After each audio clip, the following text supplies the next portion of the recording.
Do you remember this project? Well, one of the comments on that video was that it's a real shame that you can't see both sides of it and how you have the different images and it would be cool to see both sides. So I thought I'd go for the flavour of the month and make a fidget spinner.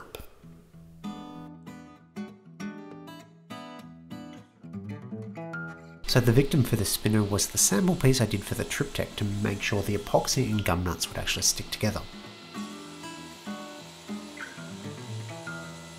As it was just a sample, it hadn't been squared up and was still a bit ragged on the ends. A few rip cuts at the table saw cleaned that up, then the cross-cut sled helped on the sides.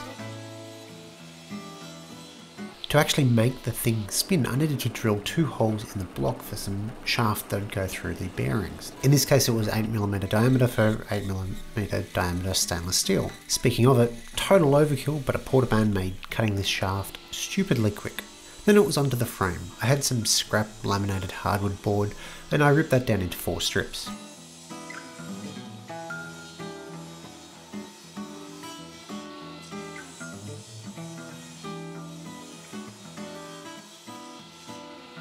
Then I could thickness them down a little, cleaning up any saw marks, and finally cut it to length.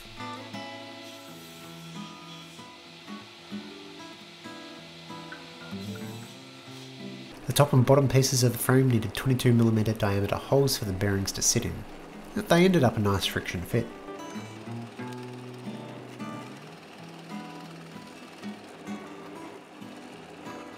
Before gluing up the frame, I needed to polish the arm pieces. Just like the Triptech, I dry sanded this up to 320 grit with an orbital sander, then switched to wet sanding, and I'll go into a bit more of that now than I did last time. I'm using a product called Micromesh. They're fine abrasives stuck to a foam pad. They can be used dry on wood, plastic, really whatever, but they work best when wet. The water won't hurt the wood. Worst case, it might raise the grain a little bit. Just work your way through each of the grits sequentially, and it only takes a few minutes to polish it up. You don't need to soak the pads, just dipping them in water is enough. I like to dry the piece off after each grit to get rid of the slurry created by the previous grit. Note that Micromesh use their own grit scale. It starts at 1200 grit, but it's actually closer to 400 grit. By the time you get up to 12,000 grit, however, it's much closer to proper 12,000 grit.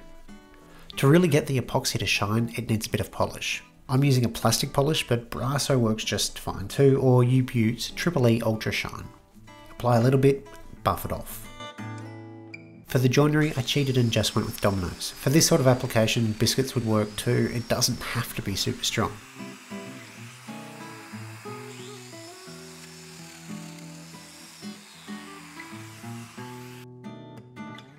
I glued everything up with 5-minute epoxy. It was less than 10 degrees Celsius in the workshop and PVA just would have taken too long to dry, and I had a deadline to meet.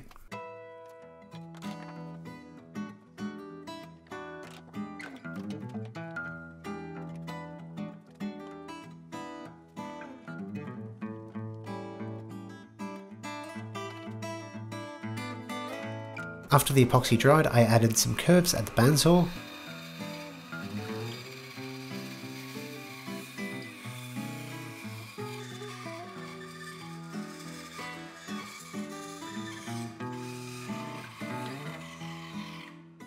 Then finesse those curves with my uppy downy twirly sander.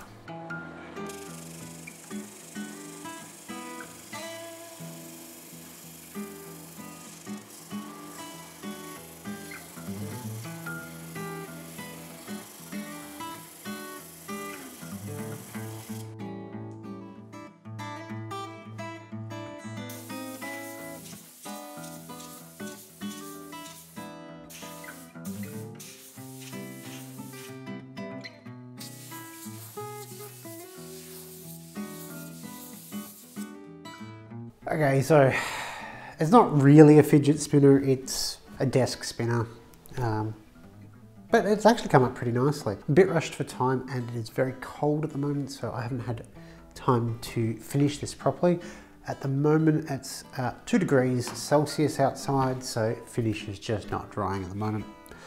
But this has come up pretty nicely, and this will, well, end up living on my desk because it's pretty to look at.